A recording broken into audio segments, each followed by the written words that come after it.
तैयारी रखो पार्वती, शीघ्र ही सब ठीक हो जाएगा। एक स्त्री का हृदय करुणा का सागर होता है स्वामी, किंतु उसके लिए उसकी संतान से बढ़कर और कुछ नहीं होता।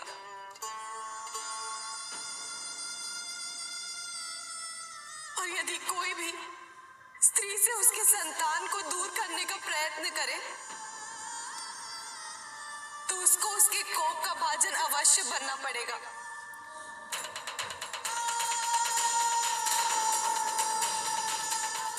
अब जिसने भी हमारे पुत्र के मिलन में बाधा उत्पन्न की तो उसका विनाश निश्चित है स्वामी।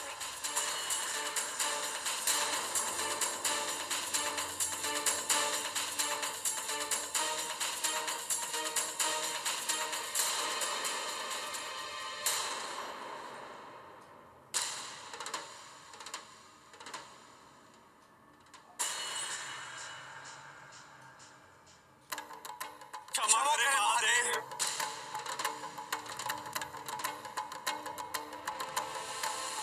आप सबने अपनी अधीरता और सुरक्षा का परिणाम देख लिया।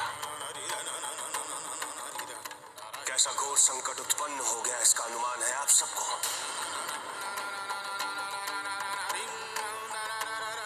देवताओं से मुझे ऐसे अशोभनीय व्यवहार की अपेक्षा कदापि नहीं थी। विधाता द्वारा निर्धारित और उनकी लेखनी द्वारा निर्धारित कर्मों पर आपका विश्वास होना अनिवार्य है। हमें विश्वास है प्रभु, तो उसमें हस्तक्षेप करने का तो साहस क्यों किया आपने? ज्ञात रहे आप सबका यही उतावलापन न केवल आपके उद्धार में बाधा बनेगा, अपितु आपके विनाश का कारण भी यही होगा। आप सबको इस संसार में आचरण और अनुशासन का सर्वोच्च उदाहरण बनना होगा।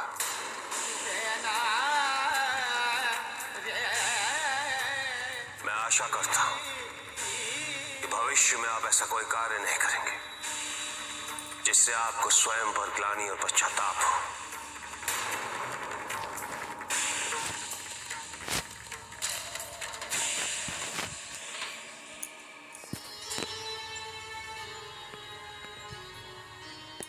सांत्वना देने आए हैं देवर्षि?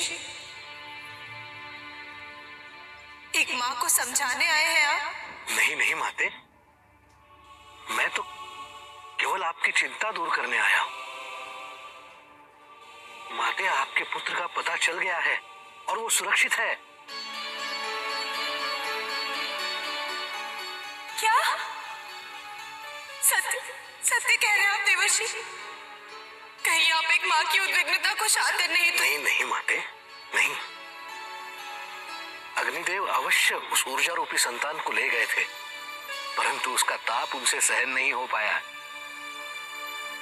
इसलिए उन्होंने उसे देवी गंगा को सौंप दिया था। अब आपका पुत्र देवी गंगा के संरक्षण में है।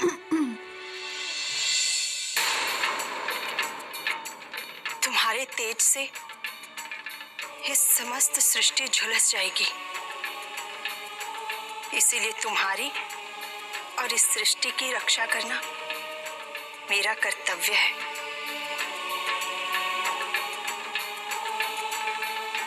महादेव और पार्वती के कारण आज मुझे भी मातृत्व की अनुभूति हुई है।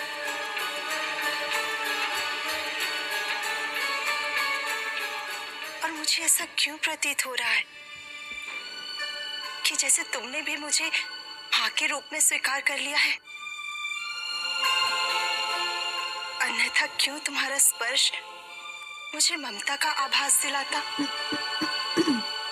क्यों तुम्हारी उपस्थिति मुझे मेरी संपूर्णता से अवगत कराती? यदि तुमने मुझे मां स्वीकार किया है तो मैं भी अपने मां का दायित्व अवश्य निभाऊंगी। हाँ पुत्र,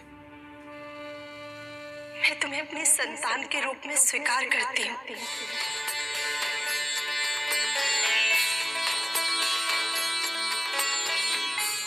आज से तुम गंगा पुत्र